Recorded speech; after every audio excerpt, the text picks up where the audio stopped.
Welcome to this explainer. Today, we're breaking down a brilliantly constructed fan-dubbed encounter between two completely opposite anime powerhouses. In this story, we're looking at a collision of two totally different universes, mindsets, and honestly, entirely different systems of power scaling. It's a wildly entertaining scenario derived from some highly creative source material that answers a hypothetical question we didn't even know we needed to ask. So grab your notepads because the ideological whiplash we are about to experience is absolutely hilarious.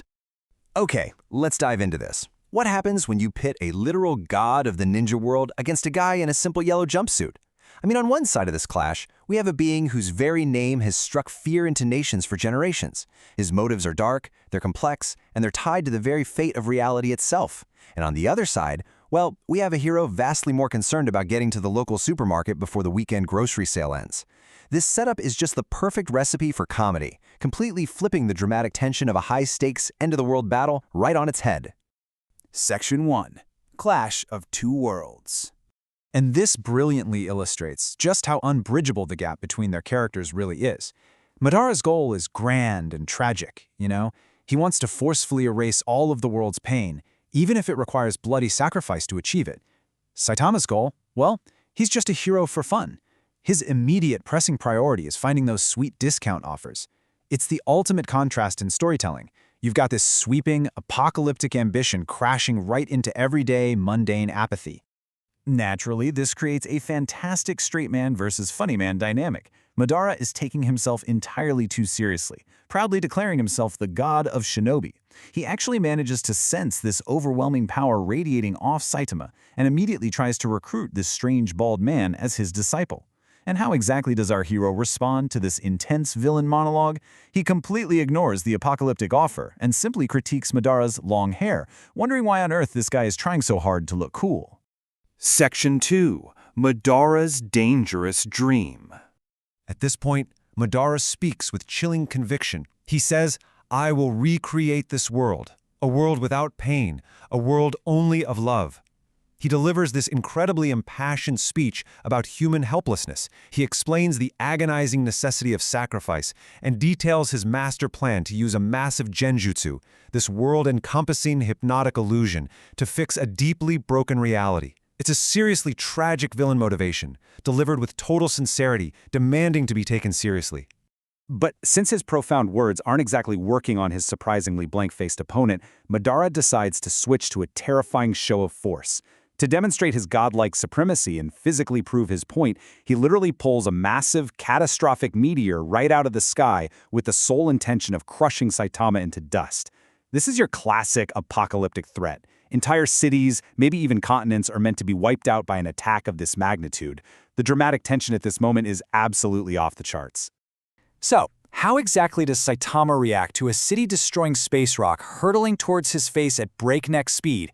He shifts into complete deadpan mode. He looks up at the sky-darkening meteor, sighs, and simply asks Madara if he could please hurry up with the attack, because he really needs to clean his ears and doesn't have all day. It is a hilarious, jarring shift in pacing that instantly deflates Madara's majestic moment of terror.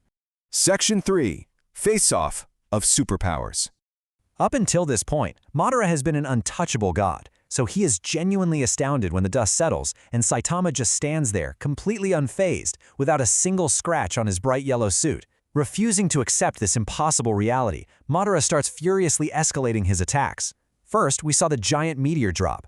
Then he unleashes a massive concentrated chakra blast from his legendary spectral Susanoo armor. Finally, he brings down a colossal sword strike meant to cleave straight through mountains. And Saitama's response to seeing the massive glowing skeletal Susanoo form? He just squints at it and hilariously asks Madara if he's a real skeleton or just made out of cheap, flimsy paper. We literally have an absolute mismatch in effort playing out here. Madara is pouring his soul into his ultimate Susanoo sword strike, and on the other side, we have Saitama executing what he would casually refer to as a normal dodge. He stops this legendary, supposedly unstoppable blade effortlessly with his bare hands. He neutralizes the apocalyptic attack like he's simply catching a tossed baseball, completely shattering Madara's colossal ego in a fraction of a second. Section 4. Saitama's Hero Rules. So, the crucial point is that Saitama rejects Madara's grand philosophy entirely and lays down his own ground-level rules. Number 1, a hero must protect others, no matter how dangerous the villain is. Number 2, you must train tirelessly to overcome your own physical and mental weakness.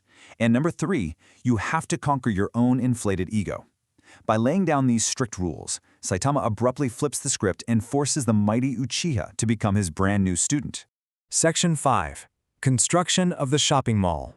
Now, the ultimate shinobi is reduced to a literal sweaty farmhand. Step 1, he has to go work the fields. Step 2, he must use his godlike chakra powers to physically build brand new shopping centers for the local villagers. Step 3, he has to raise animals and grow crops.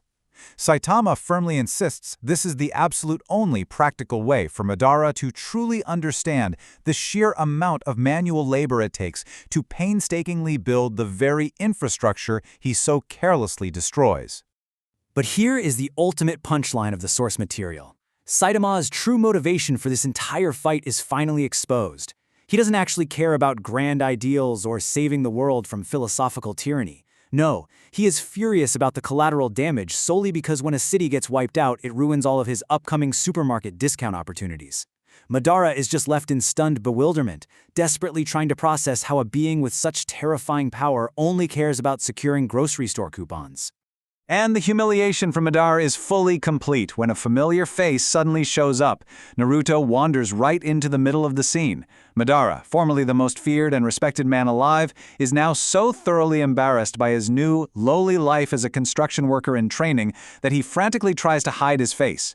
In a total panic, he gives a completely fake name, nervously declaring to Naruto, "I am Thomas Samla," just to hide his ruined reputation.